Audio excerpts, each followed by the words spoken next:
Hello, I'm Sam Maddox. I'm the owner-driver of the No.2 Legend Car in the Houston Pro Legend division.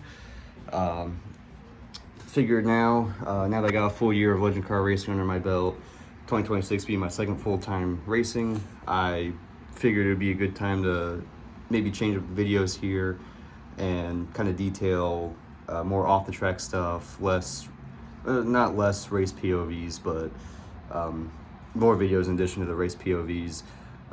For instance, right now, just kind of showing y'all what goes into a single-man Legend Car operation here in the off-season, kind of lay out the season goals, what we're trying to do here, and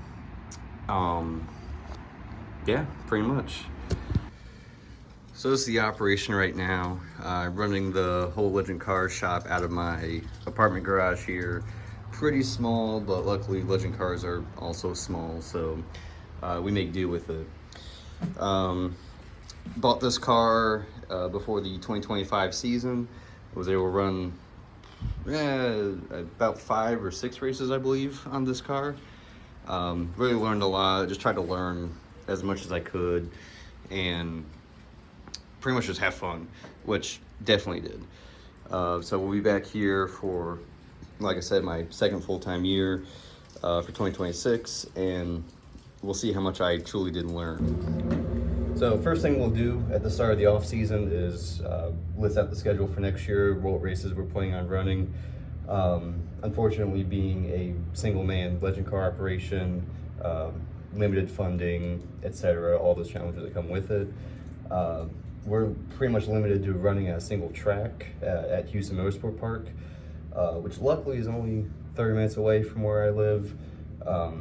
And with it being the only paved short track in Texas, I'm pretty lucky where I'm at here. We got all of our race dates listed out for next year, 11 races. We're going to try to make all of them.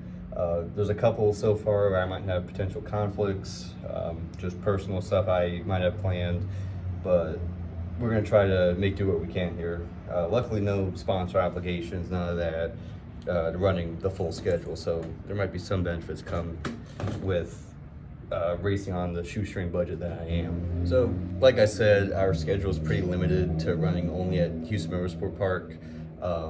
Houston, or Texas in general, really being kind of a dead spot for Legend Car racing in the country, and then me being on the limited budget that I am. Unfortunately, can't travel across the country, can't run nationals in Las Vegas or Nashville or Charlotte or anything like that. Next closest track is Sunny South Raceway in Alabama. It's about a 7 or 8 hour drive from where I live. It's definitely doable, but I don't see myself running too many races there next year, maybe 1 or 2. It just really depends on, like, if they're hosting double headers, you know, whatever weekend I might go, or any other incentives. But other than that, I'm really going to be focusing on Houston Motorsport Park, especially since I'm still learning my way around a Legend Car, learning how to race these things, and trying to keep my expenses as low as possible. But running these expenses as low as possible, it did not stop me from buying a new engine here.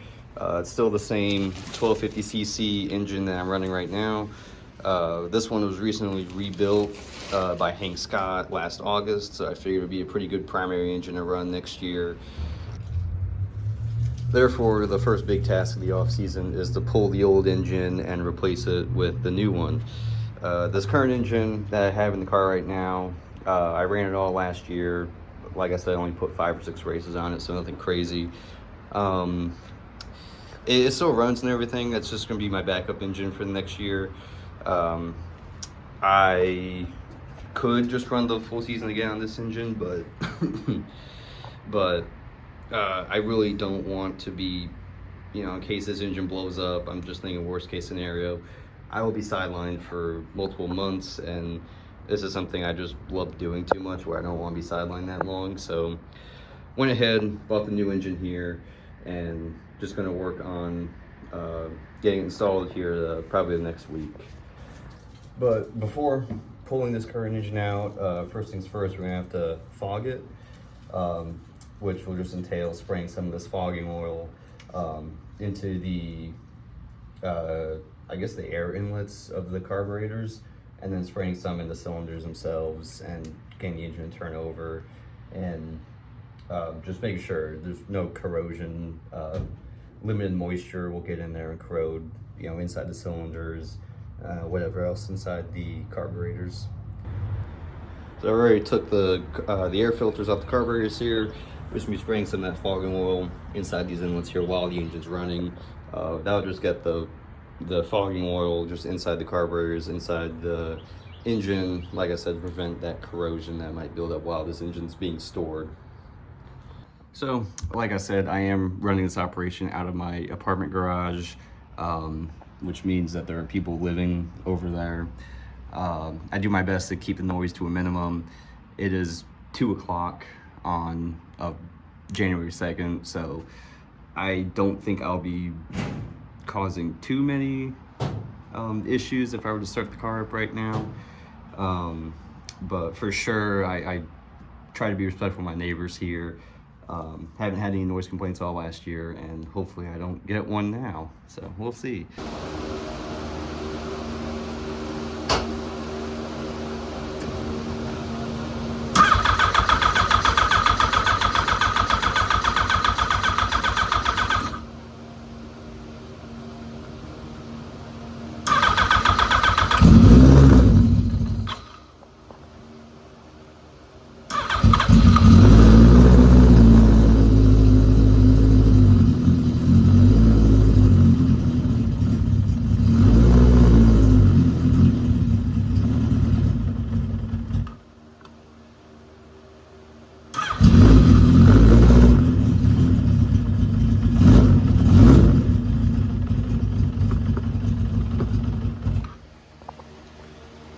If it wants to start up here.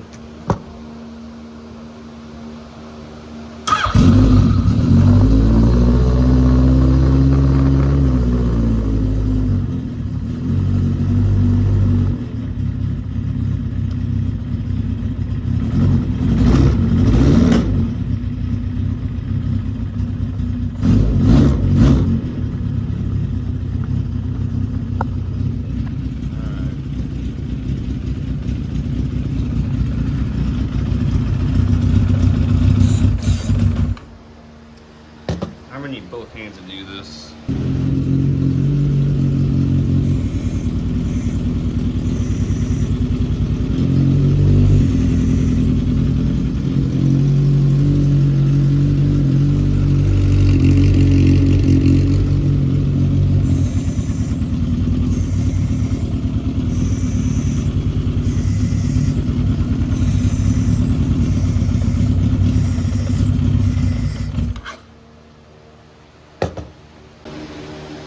So I don't know how well you can see it, but all that white smoke that's coming out of the exhaust there, that means the engine's pretty much fogged up with carburetors.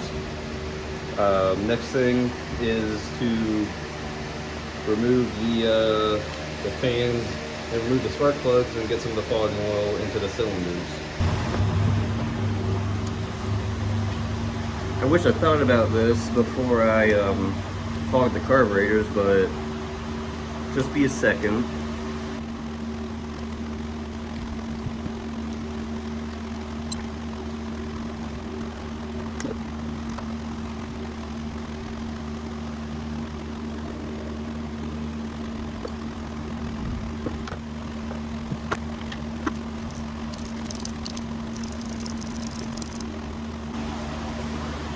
That's about I don't know, a few races on that spark plug.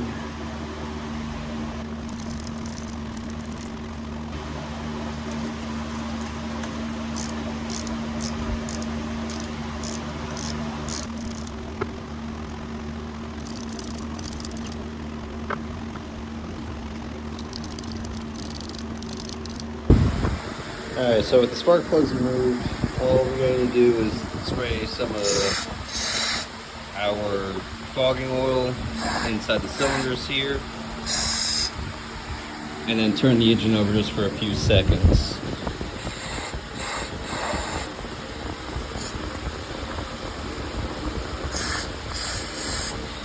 That'll just get the cylinder walls all coated, and make sure that no corrosion will build up inside the cylinders.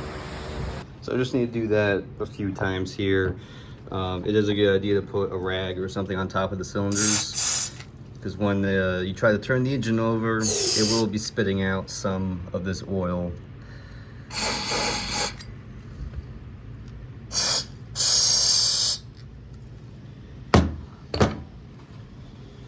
Put your rag, put it on top.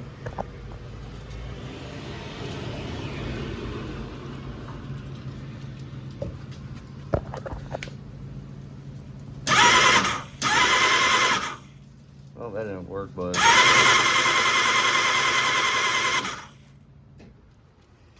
you get the idea. So after you do that a few times with the cylinders, the motor should be good and fogged.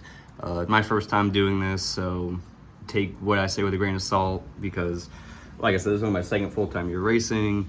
I'm still figuring out stuff. But right now, should be good and fogged with that engine here, and we'll be good to install the new one here after I figure out what wires connect to what. Shouldn't be too hard, really. These motors are pretty plug and play. Obviously you got like your starter cables here, you got connection to the alternator here, whatever sensors, fuel line, all the ignition coils, so nothing too bad. Just a matter of, like I say, going through and I guess labeling where each wire goes, disconnecting it, and then seeing how compatible they are with the new motor here, which should be pretty easy. And of course, the last big step with the fog motor is to put the spark plugs back in and put the air filter. Well, I'm gonna reuse those air filters over there, so reuse them on the new motor here, because I don't think these came with air filters. I don't remember. Carburetors I got in here. I don't know, they came with air filters. Okay, well, never mind then. So I guess I will put the air filters back on these carburetors, and it'll just be a fully ready to go engine. So yeah, that's fogging a Legend Car engine. Like I said, take everything I do here with a grain of salt, still figuring stuff out. But that engine should be good to store for a good while, which that's the hope, is to make sure this engine stays in storage, because if I have to switch out to my backup engine sometime during the year, that's not good. But yeah, next big thing is to swap the motors. I've never swapped an engine before, so that will be interesting. I'll for sure be recording and uploading a video on that. But yeah, other than that, for the off season, like we saw on the schedule, first races in March. I'd like everything to be done by February, which means I got a little under 2 months to get all this ready.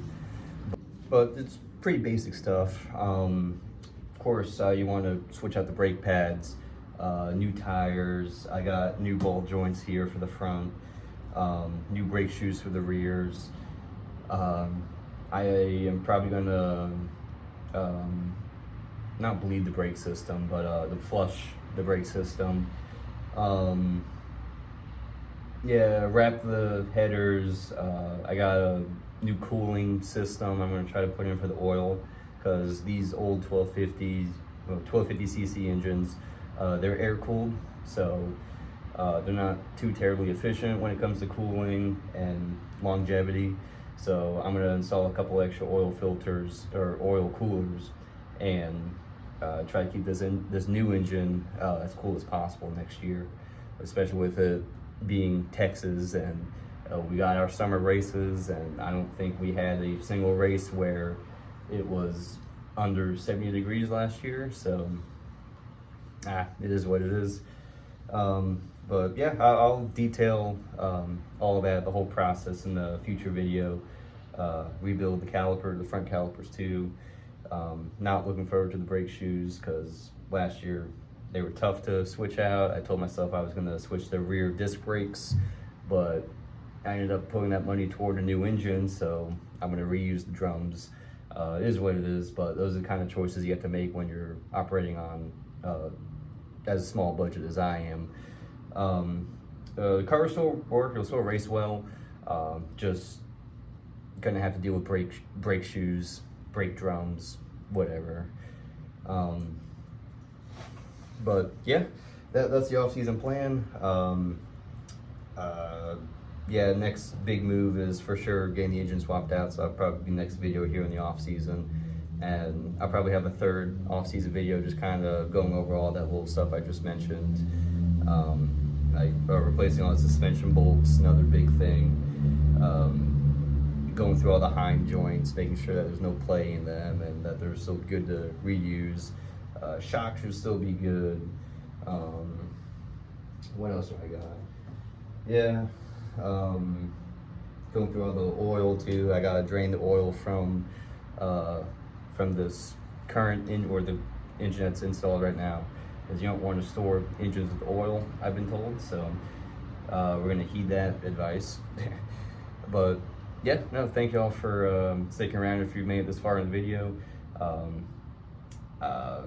And yeah, if there's going to be more support for these types of videos, I'll upload some more during the season, between the race POV videos, and just kind of show what goes on between races, what the in-season upkeep and maintenance looks like, especially if we receive damage in a race or something. That could be interesting to document. I'm planning not to wreck or anything next year, so but yeah, no, thank y'all for following along, and I'll see you when I try to pull this engine and what misadventures we might have with that.